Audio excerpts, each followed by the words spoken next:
Hey guys, it's your boy Tim, aka Mr. Toxic. Today I got a brew for you. Today I'm gonna go over my deck for the only commander from the new set, Streets of New Capenna.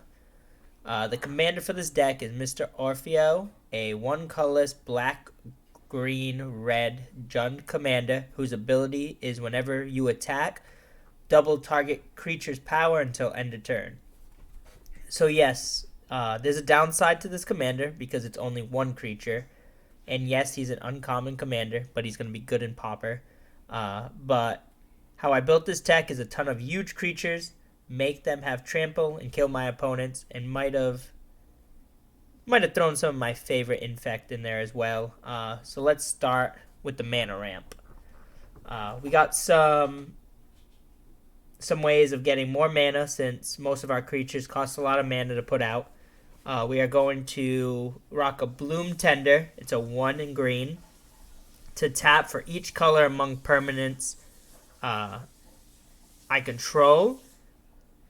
And with our commander out, that will be 3 color, which is fantastic. We're also going to rock a staple in commander, which is Cultivate. And then we have some mana rocks. We have Soul Ring, Arcane Signet, Golgari Locket, and Rakdos Signet to finish it off. And before I forget, we also are going to rock an Ignoble Hierarchy, who can tap for either black, green, or red. So he's a nice little mana dork for 1. Next, we're going to go to the Planeswalkers. We got 3 Planeswalkers in this deck. The first one we have is Jessica Thrice Reborn from Commander Legends. The reason is, with our commander doubling power, Jessica will triple that. And if a creature has trample, it's going to hit for a good amount of damage. The next one we have is the new Vivian from the new set. The reason I threw this in is only for 2 reasons. The first one being her -1 ability, which puts out a 4/4 Rhino on the field, as well as her +1, which is mill 5 cards, put any number of creatures into your hand from the 5. So it's a card draw when needed. And that's the last one because the last one I have is because, again, I'm Mr. Toxic, is Tibalt, Cosmic Imposter. If I'm in a pickle, I'm going to steal some opponent's creatures in case of a board wipe, or I can't throw creatures out myself, even though we are rocking 29 creatures in this deck. Moving on. We're going to move on to the win cons. I have 1 infinite combo in this deck. It entails having any creature on the battlefield, whether it be a Mana Dork or a Bloom Tender, whatever it is, as well as Dualcaster Mage and Twin Flame. What I want to do is I want to have a creature on the battlefield, like I said. When I flash in Dualcaster Mage and make an infinite creatures with haste of the creature I have on the battlefield, killing all my opponents. Whenever another win con I have is Infect. Since my commander can double a creature's power, I'm running Tainted Strike as well as the enchantment Phyrexis, which gives my creatures Infect. Tainted Strike does it at instant speed, so if an opponent wants to take 10 damage from not blocking, I can instant throw Tainted Strike and take them out. And the enchantment will also give that creature Infect until your opponent can either kill that creature or the enchantment. And since we're running a lot of big creatures and doubling our creatures' powers, it's going to be great. Talking about lands, we're going to run 35 lands of Jund colors, so black, green, and red. Some basic, some dual lands. But in this deck, it's more budgeted, so we're not going to rock any shock lands since I was on a budget. And I'm also using cards I already had in my collection, so you can add whatever lands your heart desires in it. Moving on to creatures. As I said previously, we're going to rock 29 of them. We have Aggressive Mammoth, which is an 8/8. With our commander, it's going to possibly give its power 16. It also has Trample. But the reason it's really in here is because of her main ability, which is giving other creatures tramples. Because what we're trying to do is we're trying to just stomp over our opponents as much as possible. The next one we have is Body Launder. It's a new card from the new set. It's a 3/3 with Death Touch with the new mechanic Convise, which just draws a card and discard a card. And when he dies, I can return a non-rogue creature from the battlefield graveyard to the battlefield, which is great value, and no one likes blocking a death touch, so it could possibly be a 6/6. The next one is this big boy. I'm going to probably butcher the name, but it's okay. Borbogmus. He's a 6/7 trample, and when he deals combat damage, I can put a 1/1 counter on each creature you control. So that's just going to pump up every creature we have on the battlefield. Next one is probably one of my favorite cards from Magic. That's red. It's Brash Taunter. He's a 1/1 indestructible, but one of the better defenders, because when he hits deals damage to him, the opponent's going to actually take that damage. So the real reason I want to do this is I want to pump up my creatures at combat, and then I'm going to also, at instant speed, have them fight Brash Taunter, and I'm going to fling that power at opponents. Such an amazing addition to the Stellar deck. The next batch of creatures we have is going to be Charging Tuskodon. It's a trample 4/4. If he deals damage to a player, it deals double it. And with your commander on the battlefield, it turns him into an 8/8, and if he actually hits, it can deal for 16 damage on turn 5. And I don't want to get hit with 16 damage on possible turn 5. Do you? I don't think so. The next one we have is Freelance Muscle. Another new card. It's a 4/4 Rhino who, when he attacks, he can get a +X/+X, which is his power. Again, just like the Charging Tuskodon. That's another possible 16 coming at you. Are you catching on to the theme here, people? The next one we have is Karen Charioteer. Yeah, I'm butchering these names, guys. I'm sorry. I'm using him to give all my other creatures trample. And then the next one I have is just because I love Trash Pandas. This new card is amazing. It is Masked Bandit. So why the hell not add him just because Trash Pandas, I love them. The next one we have is some more mana, so you can never go wrong with mana. This creature is a Nyxbloom Ancient who taps a permanent for 3 mana, such a value, as well as he's a 5/5 with trample. So more mana, the bigger creatures we have out.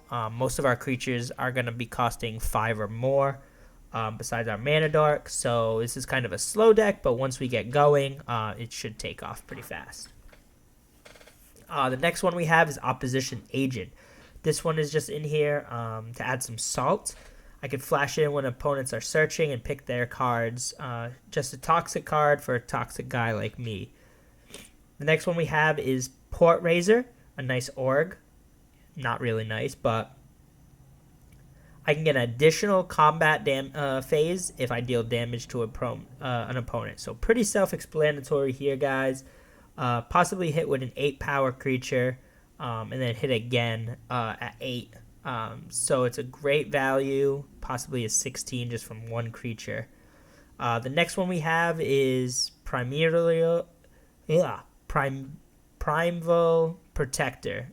Big bad Mamma Jamma 10/10, and when he enters, he pumps all creatures that you control, and if one of your creatures are playing a token deck, you can actually take him out pretty easier, because his ability is he can be 1 less colorless mana for each creature your opponent controls. So since you have 3 opponents, you can pretty much get him out a lot earlier, which is great for a 10/10. With your commander, it's 20/20. And we'll talk about how we can give him trample a little on later in this video. The next creature is what I'm going to say is our Rest in Peace, our trophy winner, as you guys would like to say, for this deck. That is Proud Wildbonder.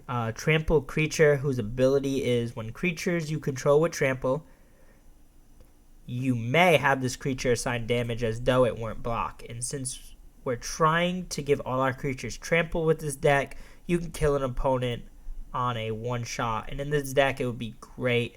The only way they can do that is pretty much try to kill him instantly. He's going to be an instant remove or counter for sure in this deck, because we have many ways of giving all our creatures trample, and with him on the battlefield, if we have 40 power, we are going to instantly kill somebody that they cannot block, and you're going to be the target, guys. Next, we have my little buddy, little monkey. It's not my son, don't worry. My buddy Ragavan is an early drop that can help you with more ramp with treasures. And then also, everyone hates this next card, which is Rorik Dar. Whenever you cast a non-creature, he's going to deal 6 damage to that player. And since we are running 29 creatures and 35 lands, we really don't got to worry, but our opponents do. The next card we have is Torian Mauler, who's a 3-drop, but gets a +1/+1 when opponents cast spells. So he starts off as a 2/2, but can become massive as players are playing. And before you know it, he may become a 40/40 with lethal. And keep in mind all the trample we're going to add to these people. So again, he might take off. The last 2 creatures I will discuss before we move on are these 2. We have Tuya Bearclaw and Alvinwald Oddity. Tuya Bearclaw is, whenever she attacks, it gets a +X/+X until end of turn, where X is the greatest power among creatures. Meaning, use Orfeo's ability on another creature. With that creature and Tuya, you can actually have 2 massive creatures with possible trample hitting one opponent for massive reward. And when we want to transform Ovik Oddity, so he can make all our creatures have trample and haste. So throw out a lot of big hasty boys with trample and just swing. Also, before I forget, there are some other creatures I didn't mention that are in this deck, which is Shakedor Heavy, Thunderfoot Baloth, Vargroth, Topiar, Stomper, Workshape, Warchief, and Zayatoria's Envoy. Great cards for this deck, but I could go on and on this deck tech. I don't want to waste any more of your guys' time. So just keep watching. Next, guys, let's equip some of these big monsters we have on the battlefield with Loxodon Warhammer, just giving us some life gain, because again, you guys are probably going to be the target, as well as they buff up +3/+0. The next equipment is the Mage Slayer. It's going to double its power again with our commander. So again, if I throw out a 10/10, turning him into a 20/20, I'm going to double that power all the way to a 40/40 and kill somebody. The next one is Swiftfoot Boots. Can't forget the boots with the fur, It's going to give a creature hexproof. So again, great value. The last one we have is the Vorpal Sword. It gives someone Death Touch. And who really likes to block a Death Touch? But if I have a 16/16 creature coming at you, your opponents are going to want to block. And with Death Touch, it's going to kill a lot of your opponent's creatures. So it can be kind of like a board wipe in this kind of say. Some enchantments I'm running is mostly just to bump up creatures and give them trample. So the first one we have is Dictate of the Twin Gods. A 3-colorless, 2-red flash enchantment. Whenever a source deals damage, double it. So pretty good, just like our commander. The next one I'm also running is similar, which is Fiery Emancipation. It does the same, just triples instead. So think about it. If I have both of these on the battlefield, guys, it's 5 times more damage. And the last one I have is, just like the other one, Unnatural Growth that doubles a creature's power and toughness at combat. For each creature. I'm running some enchantments that are going to give trample. Rocking a Jaruk's Uprising for card draw and trample, as well as Primal Rage. And last we have is Glorious Sunrise. Now you may be asking about card draw, and here's my answer. I'm running a Phyrexian Arena, but with my commander, I want to buff up 1 creature so I can swing with so. That's the answer right there. I don't really want to play all my creatures at once in case of a board wipe, because I can only pump up 1 with my commander's ability. So you're going to have a lot of cards already in your hand. For sorceries, I have a couple of removals for my enemies that have a better board state than me. I'm running one board wipe. In this case, it's Blasphemous Act, which deals 13 damage to all creatures, including mine. And then I'm also going to run a Diabolic Tutor, which we can get out early just to throw one of our big enchantments or give our creatures trample when we need to. I'm also rocking Essence Harvest. It's a good to drain your opponent and gain life based off a creature's power, just in case they can't get through. So in this instant, make a 20/20 creature. Use its Essence Harvest, gain 20 life, drain one opponent for 20 life. I can't really go wrong there, guys. And the last one I have is Feed the Swarm. It's just to remove a creature or an enchantment, just in case someone's getting a little too crazy. You're going to lose some life, but it's definitely worth it. The last 3 sorceries I have is Transverse of Outlands. It's just a big ramp, so if you're missing land drops and you need to catch up, it's a great way with your commander out. Use his ability to make him a little bigger. Throw Transverse to outlets, and you can bring that many lands onto the battlefield. Then we have the famous Jeska's Will, probably one of my favorite cards as of late.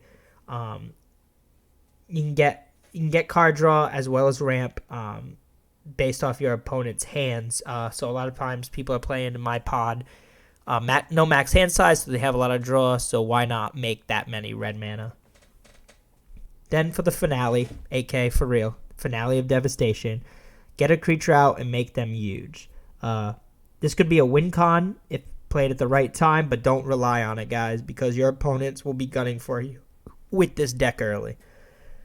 Lastly, we have the instants you're running in this deck. We have Fling, which is a great instant. If someone's about to kill your massive creature, fling that power back at them as like a revenge. They're going to love you afterwards. They already love me. That's why hashtag kill Tim first. Then some single removals with Heartless Act, Murder, and Putrefied, just in case someone is swinging something big at you, so you can take them out. Just never surrender. We're also running an Unleash Fury, which is doubling a target creature's power until end of turn, exactly what your commander's ability. And then we have a Worldly Tutor, just a tutor for a creature card you're looking for. And then we have the Riveter's Charm, since this is a Riveter's commander. I'm using this charm mostly just to exile the graveyard, because a lot of commanders play with their graveyards, like Sir Conrad, Marin.